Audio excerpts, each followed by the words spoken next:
Hey girls, Tiffany Dawn here, and today I want to tell you why I don't think I want to be the Proverbs 31 woman. No, let me take that back. I don't want to be the Proverbs 31 woman. And that's not because there's anything wrong with her. So before you're like, heresy, let me explain what I mean. Because here's the thing, I think that as Christian women, we often live in the shadow of other women. How we think like this person is so spiritual, this person loves Jesus so much, this person like has the most amazing marriage, like hashtag couple goals. And it is great to like learn from other people and say like, oh, I love how she does this, I can learn from that. But it's not great when we think we need to be that other person, or when we start to feel bad about ourselves because we're not more like her. Like, God has given each of us different gifts. Like, we each have different personalities, different interests, different gifts from God, and we're not meant to be somebody else. We're meant to be ourselves. And I think the Proverbs 31 woman is someone who I felt like I lived in her shadow a lot of my years growing up, and I'd feel so guilty that I couldn't get up at the crack of dawn like she could. Because here's the thing, like, I actually need a lot of sleep. Like, I actually have a doctor's note. My doctor told me I need at least 10 hours of sleep a night. I'm not even joking. And it's true. Like, I've had sleep studies done, I've had all this stuff. I need a lot of sleep. And so you will never find me getting up at the crack of dawn unless it is to fly to Europe. Even then we fly at night. And you'll never catch me staying up past everybody else at night. Unless if I can't turn my brain off while I'm lying in bed sleeping, but never on purpose. Like, those things are not a part of my world. And so I used to feel like, why can't I be more like the Proverbs 31 woman who gets up before dawn, who stays up past everybody else in the evening, and she like, it's like she doesn't even need sleep. She's like the superwoman, and why can't I be her? And it would lead to me feeling guilty and dissatisfied with the person that God made me to be. And so I think there's a lot of things we can learn from the Proverbs 31 women, and we're gonna talk about some of those in a second, but I don't think we were meant to be her. Actually, this Proverbs 31, interestingly enough, is written from a mother to her son, and the son is in line to be king. And the mother's saying like, son, here's the really important things for you to know as you're getting ready for this job as king. Like, you wanna not just like throw yourself out at women who are gonna like waste your strength. You wanna not drink a lot of wine that way you can hold up the law. You wanna be all about justice, taking care of the poor and the needy. And then here's what you wanna look for in a good woman, because a good wife is hard to find.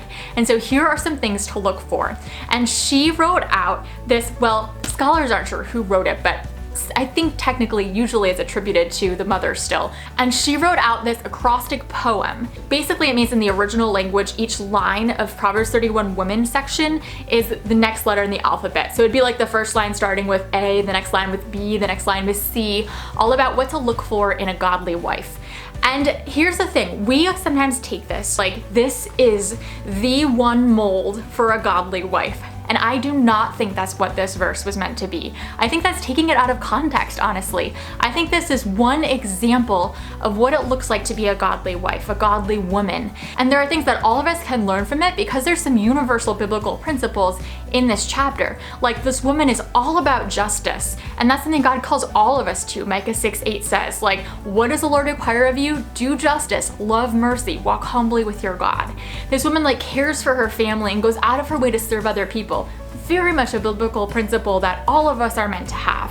This woman is wise and a good steward of her money and her resources. Again, biblical principle. And this woman, like, she's awesome. She is so cool. To me, it sounds like she's running like 3 different small businesses. Like, she's doing real estate, she's like doing vineyard stuff, like growing her own vines and wine, and she's like knitting and sewing and selling merchandise. Like, this woman is crazy. Like, she's got a family, a husband, running 3 businesses, and she has servants. So if you want me to be the Proverbs 31 woman, please get me a chauffeur, a personal chef, a personal trainer, someone to clean my house, and a live-in nanny. Preferably one who speaks another language, because I'd really like my kids to learn another language when they grow up. I'm actually really serious about that. I think it would be so cool if my kids were like trilingual growing up, so I actually really want to find like a babysitter or nanny who can like speak another language fluently and only speak that language to my kids. How cool would that be? Except I'd have no idea what she was saying.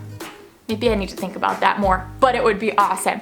Anyway, so like there are some biblical principles in this. This woman's amazing. She is strong. She is a go-getter. She is wise in business situations. Like, she's freaking awesome, but she is not me. And if I tried to be her, I would probably die or go insane within a week. Like, this is not the kind of thing God has gifted me to do. I am not the kind of person who can get up, like I said. I am not the kind of person who can run 3 different businesses at once. I am not the kind of person who can sew my own clothes for my whole family. Like, it's just not gonna happen. And that's okay. I don't think this section was meant to be something that says that's what we need to do, that we all have to get up early, we all have to stay up late. Can you tell that's the one thing that like gets me the most? Like, that is not me. I used to feel so guilty about that. Like, why am I lazy? Why can't I get up earlier? But I can't. I have a friend who said she only needs 6 hours of sleep a night, and she'll like get up and have her makeup on and her hair done and start like cleaning the kitchen by like 7 a.m. And I'm like, I wish I was you, but I am not. I'm just not. And I think sometimes we spend our whole life wishing we were somebody else when God made you on purpose. And He made you you. He did not make you the Proverbs 31 woman, unless if He did, in which case you're probably running 3 different businesses, raising a whole bunch of kids and have a live-in nanny, which kudos to you, and I respect that a lot. But for the rest of us, like, that's not who He's calling us to be necessarily. There are things we can learn. I want my life to reflect God's justice. I want my life to reflect God's love, like it talks about in this. I want my life to reflect wise choices and good stewardship of what God has given me. But the details of it, they're different for each of us. And you know, one last thing, I think this Proverbs 31 chapter is so beautiful because it's a mother telling her son, like, son, what really matters in a wife is not just what she looks like. It's not that she's like this amazingly gorgeous, like talented, like showy person. It's who she is inside. That is what is of real value in finding someone you want to spend your life with. And I love that. I think that every person needs to be reminded of that, girl and guy alike. Like, it's not just what's on the outside. It's not just how like suave and charismatic and like cool they are. It's who they are on the inside. That is what matters. And it reminds us at the very end, like, charm is deceitful, beauty is passing, but a woman who fears the Lord, she shall be praised. Give her of the fruit of her hands and let her own works praise her in the gates.